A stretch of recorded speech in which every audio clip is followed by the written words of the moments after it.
Continuamos con la segunda parte del tema 3 de trastornos hemodinámicos. Bien, nos toca hablar sobre la morfología de los trombos. Se refiere a las características morfológicas, a la forma de los trombos, al aspecto que tienen. Se desarrollan en cualquier parte del sistema cardiovascular.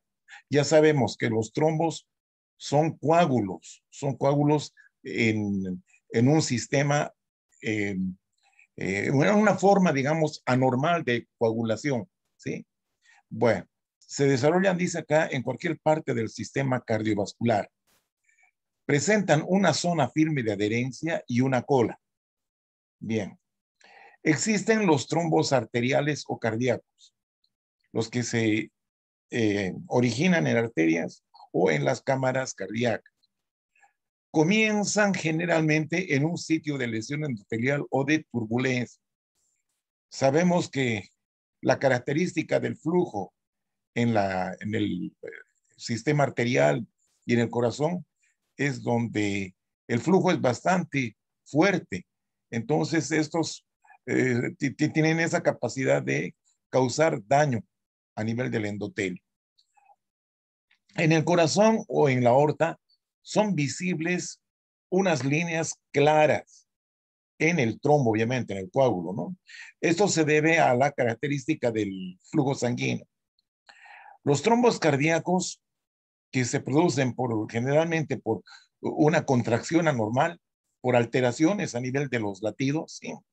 O en las arterias grandes por aterosclerosis o aneurismas. Aterosclerosis es cuando en la íntima se origina acumulación de material graso que puede calcificarse. Y los aneurismas son dilataciones anormales de las arterias. Entonces, como son grandes vasos y cámaras bastante amplias, ¿sí? Estos trombos se les dice de tipo mural, porque se originan en la pared, ¿sí? Y se ve como un chicle pegado, y por eso se dice acá son de tipo mural, por la pared, ¿no es cierto? En arterias menores, por lo general, son oclusivos y son los que se afectan con mayor frecuencia. Bien, los trombos venosos, bueno, que también este proceso se llama flebotrombosis, comienzan característicamente en lugares de éstasis. Es la característica que dijimos en la anterior clase, ¿no? Que en la trombosis venosa se produce generalmente por éstasis, ¿no? Entonces, estas como es la característica de todos los trombos, tienen un sitio de adhesión que es la cabeza y una cola que se extiende en dirección del flujo sanguíneo. Tienen aspecto de coágulos sanguíneos, sobre todo estos trombos son más homogéneos, son rojo oscuro homogéneo, no presentan líneas de sangre. Por lo general son oclusivos y contienen abundantes eritrocitos. Por eso también se denominan trombos rojos de éstasis. La trombosis venosa afecta más a las venas de miembros inferiores, en un 90% de los casos. Vean ustedes.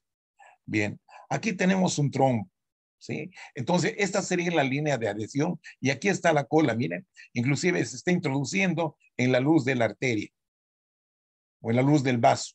Esta es una arteria, ¿sí? Ahí estamos viendo, ¿sí? Una zona de trombosis. Aquí vemos otro trombo. Y acá no se ve dónde está el sitio de adhesión, no se ve la cabeza, pero sí se puede ver aquí la cola, ¿no es cierto? Es como un chorizo que se amolda al continente, ¿no? Que en este caso es el vaso sanguíneo. Bien, sitios de formación de trombos arteriales. Habíamos dicho que puede ser cualquier sitio del árbol arterial, pero más frecuentemente podemos ver a nivel de las cámaras, ¿no? Ante las cámaras cardíacas, tanto en la aurícula, ventrículo, o bien en los grandes vasos, a nivel de las válvulas. Miren, acá también tenemos a nivel de la carótida, por aterosclerosis, dice acá. Ahí estamos viendo. Luego también tenemos a nivel de la aorta, de las grandes arterias, ¿sí? Son sitios frecuentes de formación de trombos. Luego, en esta zona, miren esta dilatación, así como una barriguita, ¿no es cierto? Estos son aneurismas. Y en estos aneurismas también se pueden producir trombos. Todo esto se debe a ese flujo turbulento, ¿no es cierto? Entonces acá tenemos los trombos murales. Lo mismo acá, a nivel de las ilíacas, ¿no es cierto? Ahí, esto puede ser por aterosclerosis, no hay problema. Pero la aterosclerosis es más frecuente a nivel de la aorta abdominal, no tanto de la aorta torácica. Bien, ahí tenemos, miren, esta es una cámara cardíaca donde vemos aquí estos, ¿no? Músculos papilares que se ven. Y estos son los trombos, ¿eh? Son los trombos. Son más pálidos que los venosos, ¿sí? Estos son trombos cardíacos. Aquí podemos ver, miren, estas zonas de las valvas que están alteradas por lesión endotelial. Y aquí vemos el trombo, miren, ¿eh? El trombo. Contiene más fibrina. ¿Eh? Ahí está el trombo, trombo mural. Esta es una zona de aneurisma, miren, ¿sí? Esta es una imagen escaneada, ¿sí? Una imagen escaneada, no es una tomografía. Ahí vemos, ¿no? La zona, la arteria, y vemos aquí la zona de dilatación. Aquí vemos con mayor detalle la zona del aneurisma. ¿Eh? Ahí vemos un trombo suboclusivo. Ya, esta es una pared, esta es una vena. Y aquí vemos el trombo, el trombo. Aquí puede ser una adhesión transitoria, pero vemos acá está el trombo. Suboclusivo porque todavía hay luz por donde puede fluir la sangre. ¿Mm? Ahí tenemos un trombo oclusivo en esta arteria pequeña, ya que puede ser una rama de la carótida, ¿no? Trombo oclusivo. Ahí vemos, este es el corazón, una arteria pequeñita donde estamos viendo que el trombo prácticamente tapona toda la luz del vaso. Trombo oclusivo. Aquí vemos trombosis pulmonar. ¿Ya? Estos trombos son más frecuentes a nivel de las arterias pulmonares, ¿no es cierto? Donde vemos aquí el trombo con infiltrados inflamatorios, algo de hemorragia, pero aquí se ve estas líneas un poquito más claras, ¿no? Se nota. Aquí no tanto, pero es lo que quería mostrarles, son las líneas de sangre, aquí macroscópicamente. Un trombo femoral mostrando las líneas de sangre. Ahí están. Estas son las líneas de sangre, donde están formadas por fibrina, plaquetas, algunos glóbulos blancos. Es por la característica del flujo, que es más fuerte a nivel de las arterias. ¿Ah? Ahí vemos, ¿no? Estas zonas claras son las líneas de sangre. Ahí están. Fibrina, plaquetas, algunos leucocitos. ¿Eh? Características de los trombos arteriales. Aquí bien vemos una patología a nivel de las válvulas, que es la endocarditis vegetante, que es asiento muy frecuente de trombos a nivel de las cavidades cardíacas, ¿no? Endocarditis vegetante. Se llama así porque estas formaciones son como verrugas, como vegetaciones que se forman. Y como les digo, en estas hay zona de lesión del endotelio, entonces, como les vuelvo a reiterar, son asiento de trombos, de trombosis. Aquí vemos en una vena, esta es una válvula. Entonces, aquí está, vemos el flujo de la sangre, ¿sí? Y acá en este nivel de estas válvulas, aquí en las valvas, en los senos estos de las valvas, es muy frecuente que se produzca coágulos, ¿no? Los coágulos. Es frecuente, sobre todo cuando las válvulas están en mal estado, ¿no? Las varices, las varices. Entonces, ahí sí, es muy posible que se produzca trombosis, ¿no? Los coágulos. Bien, ahí tenemos un trombo venoso. Pueden haber estas tenues líneas, pero no son las líneas que son verdaderas.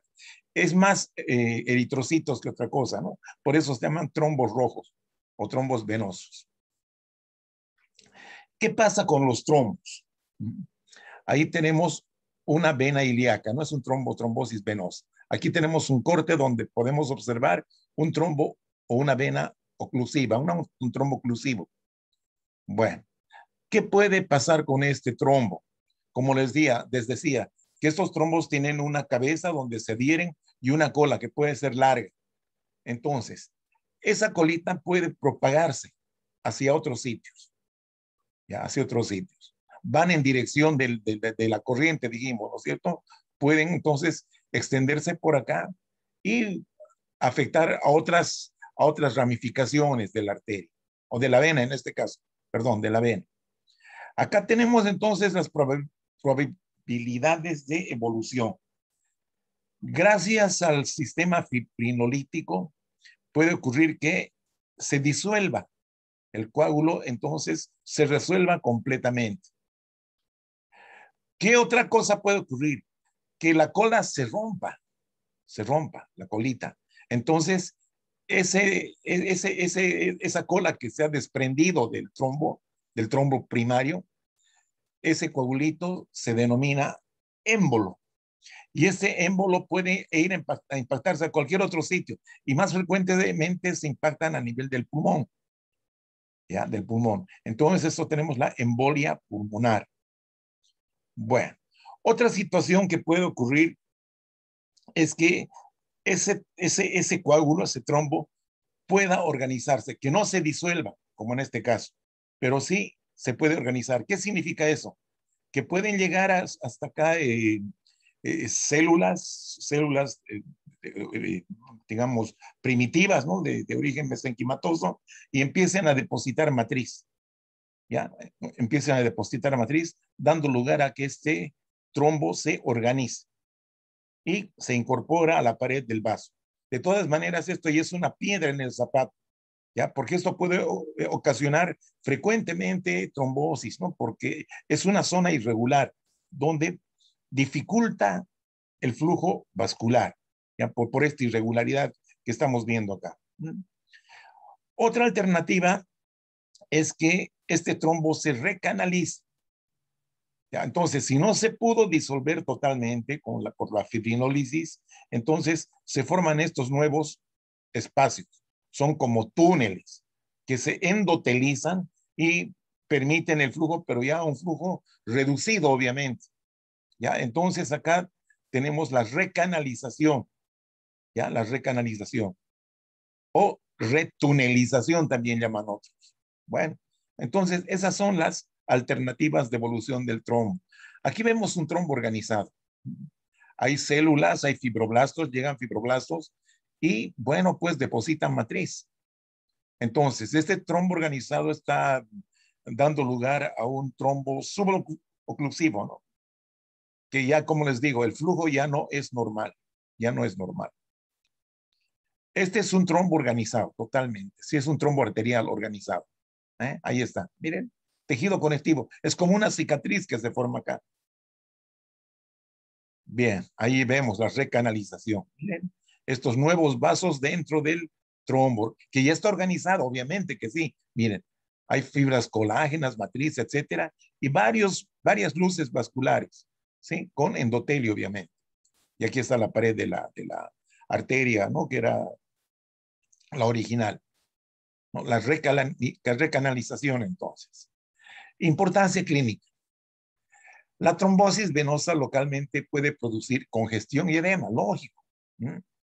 Y en las venas profundas provocan embolias pulmonares. Eso es importante. Las embolias pulmonares son frecuentemente originadas en las venas profundas, en las varices de las venas profundas del miembro inferior, que pueden ser mortales, dice. Y acá dice que generalmente se localizan en la zona del muslo. Las causas también pueden deberse a edad avanzada. Ya en personas que de edad avanzada, obviamente, pueden ser también proclives a eso, ¿no? Condiciones como la insuficiencia cardíaca congestiva, traumatismos, puerperio. El puerperio es la época donde las mujeres dieron a luz a su bebé y entonces hay un tiempo de 40 días que se llama puerperio, ¿no? Y posparto, obviamente. El cáncer también, las personas enfermas de cáncer pueden ser eh, proclives a tener este problema de las trombosis. La trombosis arterial tiene efectos obstructivos y también puede producir embolias, sobre todo estos trombos murales que se desprenden y pueden producir embolias sistémicas, ¿no? Principalmente, siendo el cerebro, los riñones y el vasos los primeros en sufrir. ¿Está bien? Bueno, ahí tenemos las varices, ¿no? Estas son varices superficiales. ¿Ya? Este es un problema de una persona con diabetes, ¿no? Vemos aquí este pigmento, aquí las úlceras, ¿no? Esto se llama la angiodermitis hemosiderótica. Este es un problema de base que es la diabetes que ha afectado a las varices, ¿no? Varices superficiales, pero las más peligrosas son las varices profundas, no tanto las superficiales, ¿no? Ahí tenemos, miren la trombosis venosa en las venas profundas del miembro inferior. Ahí vemos. Hay otra condición que se llama la coagulación intravascular diseminada. Se refiere a la aparición de múltiples trombos de fibrina en la microcirculación. Microcirculación.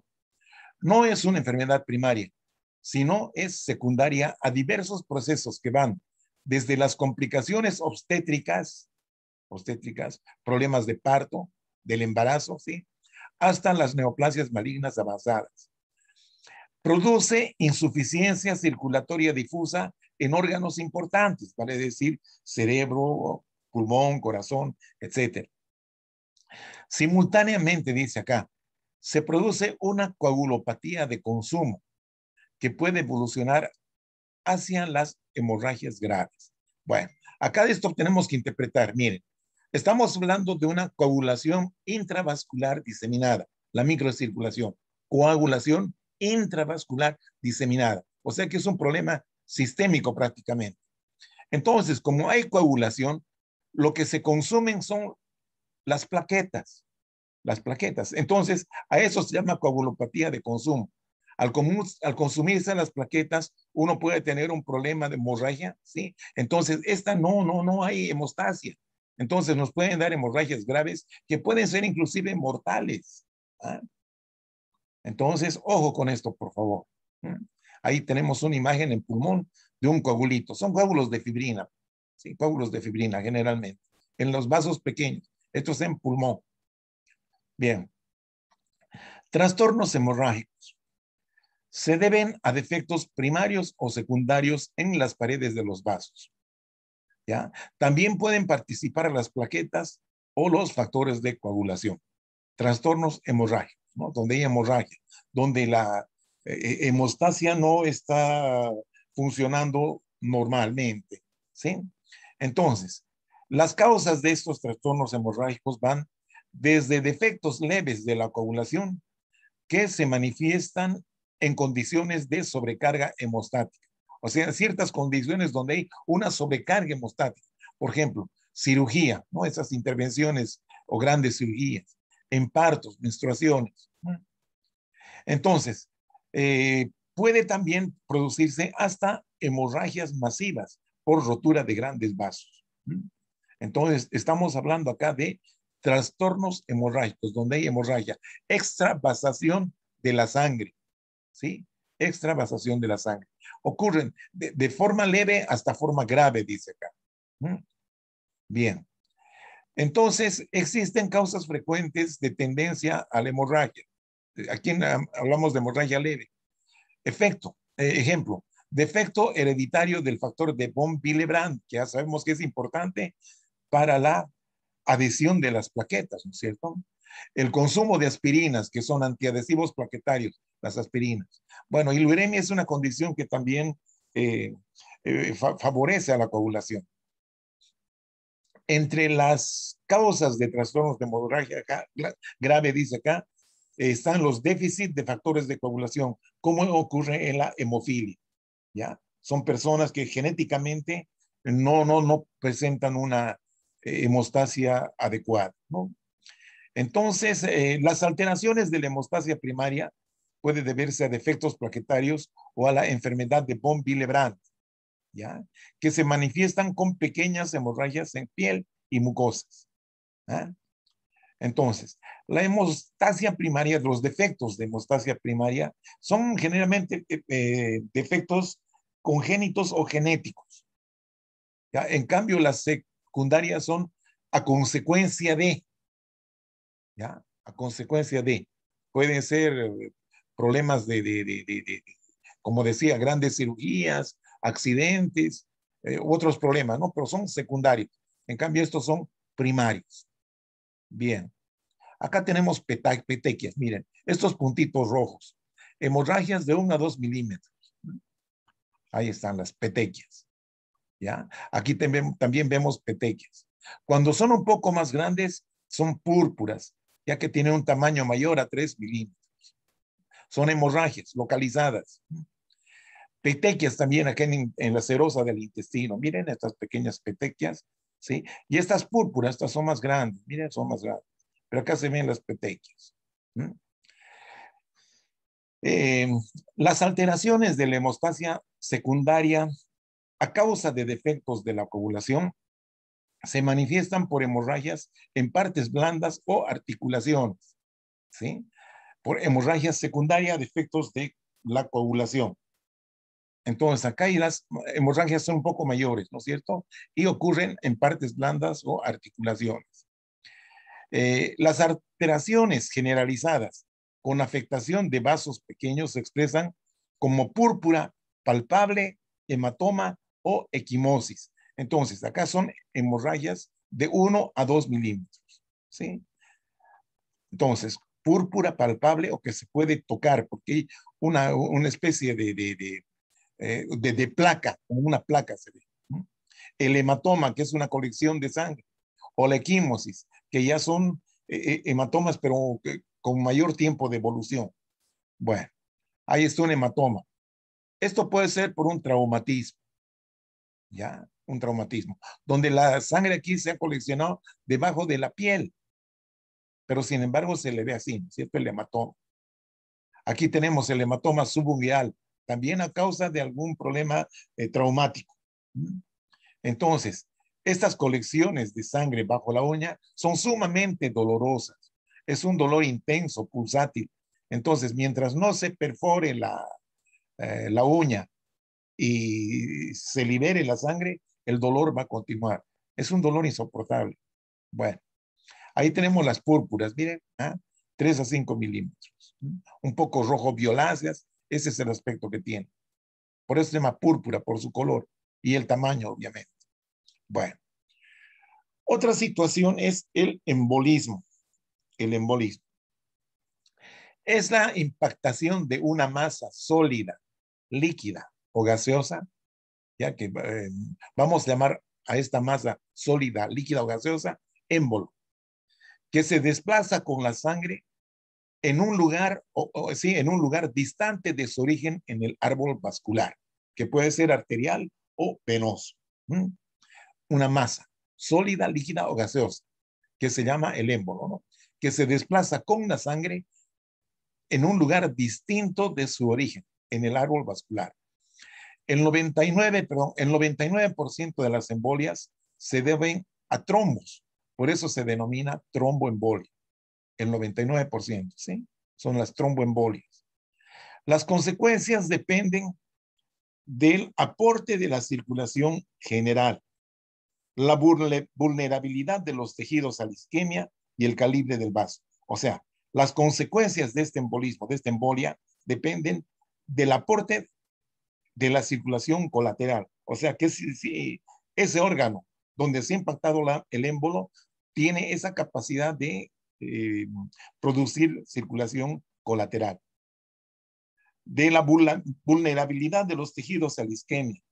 Ustedes saben que hay órganos nobles como el corazón, el cerebro, que no resiste mucho tiempo a la falta de oxígeno, ¿cierto? Y el calibre del vaso, ¿no? El calibre del vaso donde se ha impactado el émbolo. Entonces, si es pequeñito, bueno, no habría tanto problema, pero si eh, es un vasito grande, bueno, el área de isquemia va a ser mayor.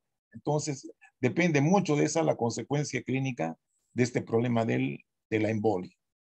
¿Mm? Tromboembolismo pulmonar. En más del 95% de los casos, los émbolos proceden de las venas profundas de miembros inferiores. Dependiendo de su tamaño, puede ocluir un tronco de la arteria pulmonar, miren ustedes, o enclavarse en una bifurcación, lo que se llama émbolo en silla de montar, o llegar a los vasos más pequeños, ¿ya? Que es la mayoría de las veces, ¿no? Que ocurre esto. La mayoría de los émbolos son pequeños y no provocan mayor problema clínico, ¿no? En las arteriolas terminales pueden causar infarto, obviamente. Áreas de isquemia, ¿no es cierto? O infarto. Bueno. En las arterias medianas producen hemorragia. Y si más del 60% de la función pulmonar está comprometida, se puede producir muerte súbita, cor pulmonale o un colapso cardiovascular. ¿Ya? Entonces, la muerte súbita es una muerte que viene así fulminante, ¿no? El cor pulmonale es un problema pulmonar a causa del origen del corazón. ¿Ya? Cor pulmonale se llama por eso. O un colapso cardiovascular, un fallo cardiovascular, ¿ya? Un fallo por falta de circulante, ¿no? De sangre circulante. Hay una disminución del volumen sanguíneo, entonces se produce un colapso. Bien, ahí tenemos la tromboembolia pulmonar. La mayoría se originan en las venas profundas de los miembros inferiores. Miren ustedes, la corriente venosa va de vasos grandes a pequeñitos, ¿no es cierto? Aquí vemos, ¿no? Grandes venas. Pasan por el corazón derecho, aurícula, ventrículo, y por la pulmonar pasa hacia los pulmones, ¿verdad? Entonces, en los pulmones se produce una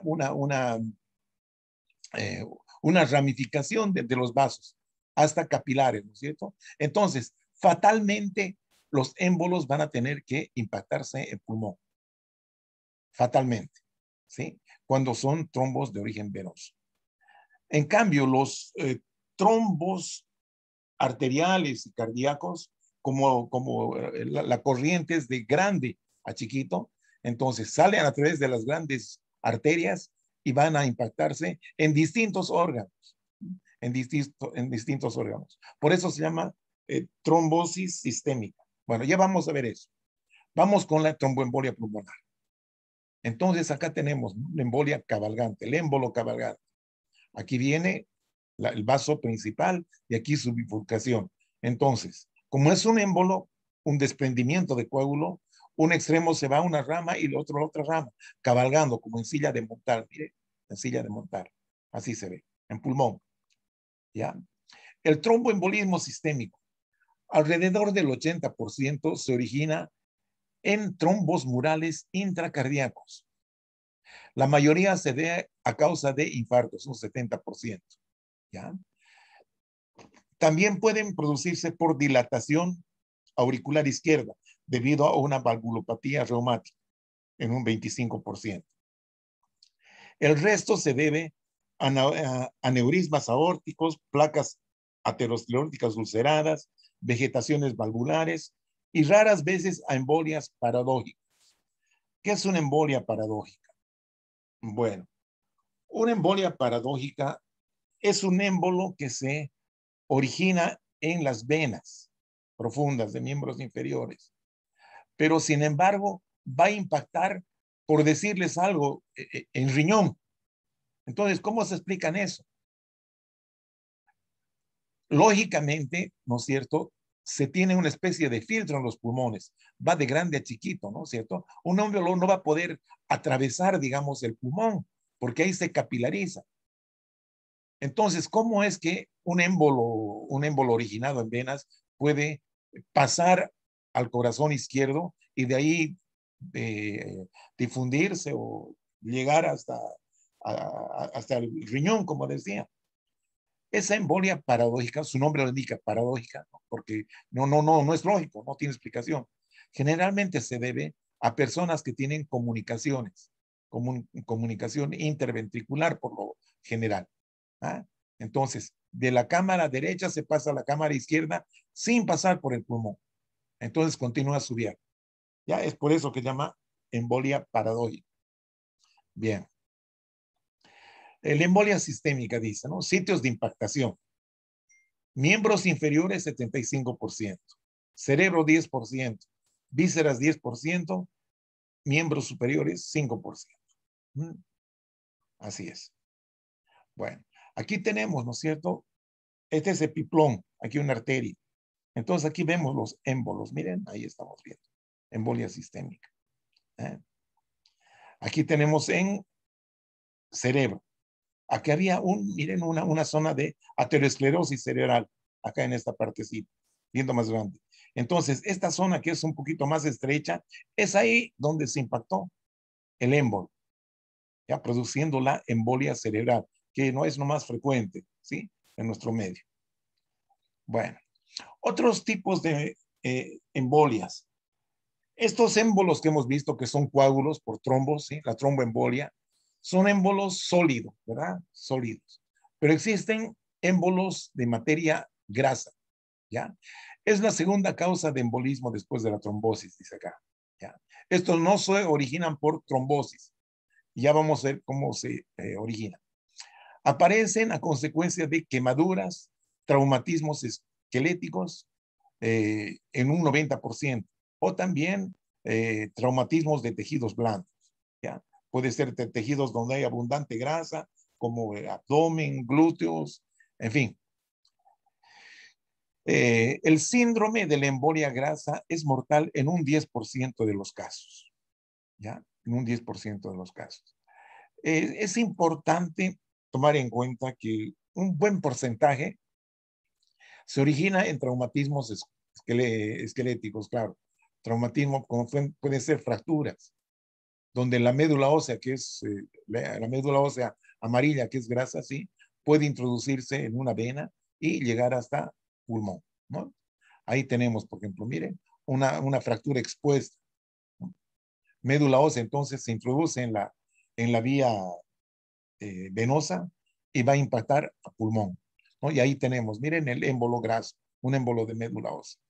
Ahí se ven algunos adipocitos, ¿no? Aquí se ven, miren, émbolos grasos. Esto está teñido con Sudán 4, ¿no? Sudán Black, que nos tiñe el material lipídico de color negro, ¿no? Embolia grasa. El embolismo aéreo o embolia de gas, gaseosa, gas, ¿no? Penetración de burbujas de gas en la circulación. Puede ocurrir en partos distóxicos. Son aquellos partos que no son normales. O lesiones de la pared torácica, ¿no? Cuando se produce, por ejemplo, un apuñalamiento o algún traumatismo, donde las costillas, digamos, pueden penetrar hacia el pulmón. También se ha descrito este embolismo aéreo en la enfermedad de los buzos o enfermedad descompresiva, que se llama así. Entonces, es causada por cambios bruscos de presión atmosférica, donde se producen burbujas de aire, principalmente de nitrógeno, ¿ya? Estos producen dolores en músculos y articulaciones. En los pulmones hay edema, hemorragia y enfisema. Enfisema es la presencia de globitos, aire en el pulmón, más de lo normal, porque los tabiques interalveolares a veces revientan, ¿no? Y se forman pequeños globos. Enfisema focal, que puede producir insuficiencia respiratoria. También puede producir isquemia a nivel del cerebro y corazón, pero esto es un poco raro. Es más afectado el área respiratoria. Bien. Embolismo del líquido amniótico. Es rara, pero muy grave, dice. Una mortalidad de más de 80%.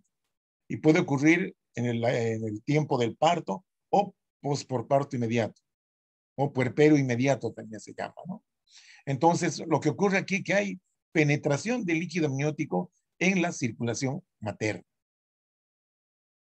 Bien, ahí tenemos, miren, estos vasos pulmonares, ¿sí? Con estos fragmentos de células descamativas, ¿no? Descamativas. Ahí estamos viendo, embolia del líquido amniótico, ¿no? Y el infarto, que ya conocen ustedes. Entonces, simplemente vamos a repasar, ¿sí? Ay, perdón. Es un área de necrosis isquémica que suele deberse a la oclusión del riego sanguíneo arterial. Casi todos, un 99%, se produce tras un episodio de trombosis o embolia. Los obstáculos del drenaje venoso pueden producir infartos, ¿no? En el drenaje venoso. Por ejemplo, aquellos órganos que tienen un solo acceso vascular, como es el caso del testículo o del ovario, que por ese acceso entra la arteria y sale la vena. Entonces, ese pedículo puede torcerse, entonces dejando la sangre ahí dentro del órgano, ¿no? Y produce una zona de necrosis hemorrágica, ¿no? Que también se llama infarto. Bien, morfología del infarto. Tenemos a los infartos rojos o hemorrágicos. Se producen en las oclusiones venosas. También puede ocurrir en torsión de órganos con un solo acceso vascular, lo que les explicaba. En tejidos dotados de doble circulación, como el pulmón o hígado. Tejidos laxos, tejidos así suaves, como el pulmón, cerebro. Y en tejidos previamente congestionados. Los infartos blancos o anémicos se producen en órganos sólidos como el corazón, vaso y riñones. ¿Ya? Entonces tenemos dos formas de infarto, los rojos y los blancos. Bien, ahí tenemos en pulmón, por ejemplo, ¿no? Un infarto rojo. ¿Eh? Claro, simple característica es la forma triangular. ¿Ya? El vértice sería el acceso donde se ha tapado el vaso. Y toda esta zona es de hemorragia, ¿no es cierto? Que necrosis hemorragia puede ser. Aquí estamos viendo el vaso, ¿no? Entonces tenemos aquí esta zona pálida, anémico, ¿no? O isquémico también puede ser. Aquí lo mismo, ¿no? Prácticamente es el mismo que les mostré en la anterior diapositiva. Infarto pulmonar, infarto rojo, ¿no? Ahí tenemos la histología. Esto es casi normal y esta es la zona del infarto, ¿no? Una necrosis coagulativa. Ustedes ya conocen eso. Aquí hay torsión testicular. Ahí está, ¿no? Infarto hemorrágico por torsión, porque ya no circula la sangre porque el testículo se ha torcido. ¿Eh? Ahí tenemos un ovario, un quiste de ovario torcido también. Es hemorrágico porque el acceso se ha comprimido. Entonces, este es un quiste torcido de ovario. Ahí tenemos la torsión del intestino. Aquí la flecha nos muestra el sitio de torsión. Entonces, esta es la zona, ¿no es cierto? Totalmente hemorrágica. Ahí tenemos infartos pálidos o blancos. Aquí en el corazón, en el vaso, en el riñón. ¿Eh? Infartos anémicos o blancos. ¿Ya? Ahí tenemos una zona de infarto de miocardio, que se puede ver acá. Aquí otra y aquí otra. Bueno, este está partido, no está abierto. Pero ahí vemos, ¿no? Un infarto pálido, ¿no? Ahí nos muestra. Este es un infarto antiguo cicatrizado. Esto es un riñón, ¿sí? Que bueno, ha habido una zona de necrosis que ha sido reparada, formándose una cicatriz atrófica, ¿no? Retráctil, el riñón. Infarto antiguo cicatrizado. Y bueno, jóvenes, con eso completamos nuestro tema 3. Muy bien, hasta otra oportunidad.